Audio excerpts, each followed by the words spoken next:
Well, we're talking about state enforcement.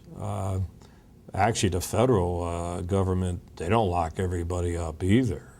The only problem I have with a sanctuary city, if you took an oath of office to enforce all the laws, you should do that and not give one violation of the law a pass. So should we have a sanctuary city on drugs, not arrest people in use, especially using drugs, when it's a violation of the law?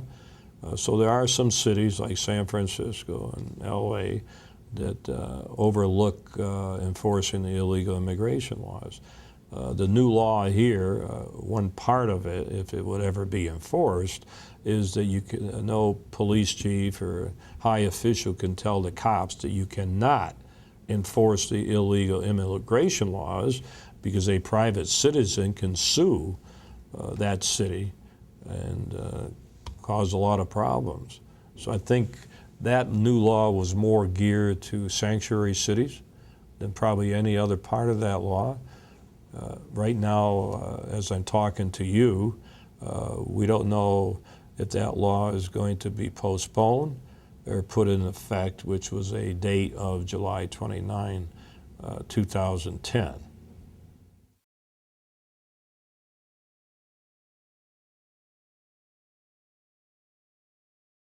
I just mentioned previously about this complex problem is a enforcement, a diplomatic problem, political problem, economic problem. I put number 5, my own way I look at it. I look at it as a fairness issue. My mother and father came here from Italy legally.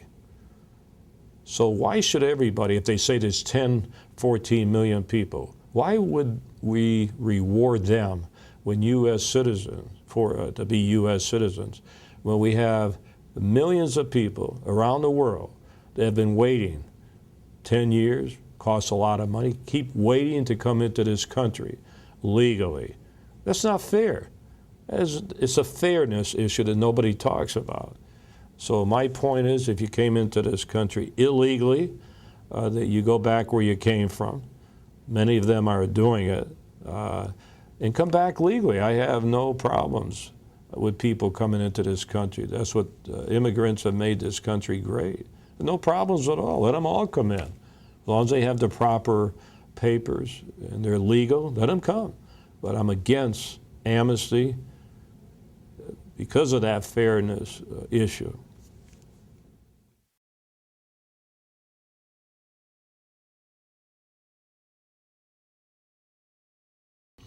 Once again, let me say this, that I feel that this is a big economic problem too. And by the way, illegal immigration has been festering, really been in the news going back to Reagan. I can go on and on. Maybe we should blame ourselves, the federal government, even local and state governments, for not taking action. It just happens to be the last 3 years. 4 years, everybody's talking about this. Where were they before? Why now?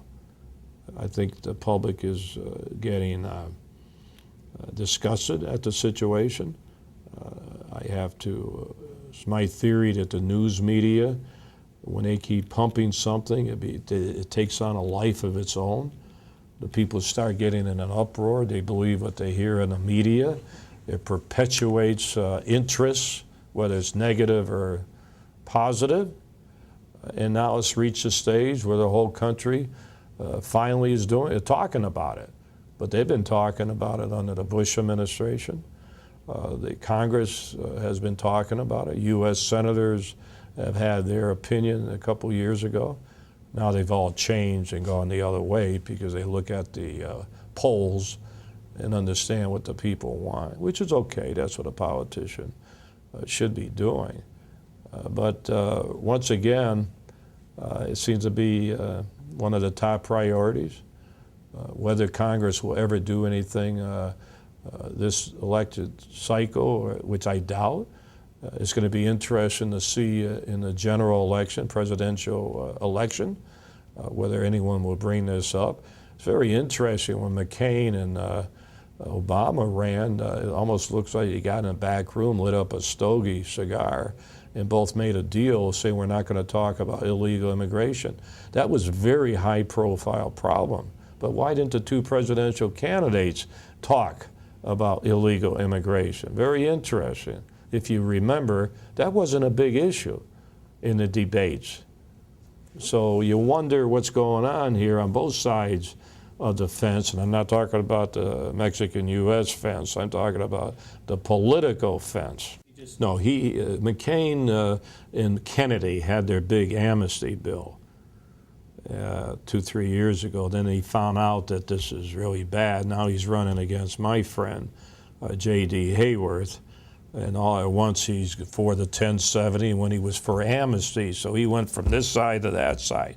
But after the election, I'm sure if he gets reelected, he'll be back on the left side again with his buddy Lieberman and Graham of South Carolina. Hate to be talking politics, but I support his opponent, former congressman.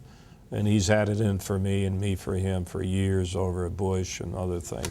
But he's still a nice guy. He's a veteran, prisoner of war. But I'm sure I never get a Christmas card from him anymore. I used to until 1996, or 2000 actually, when I was on Bush's campaign. And Mitt Romney recently.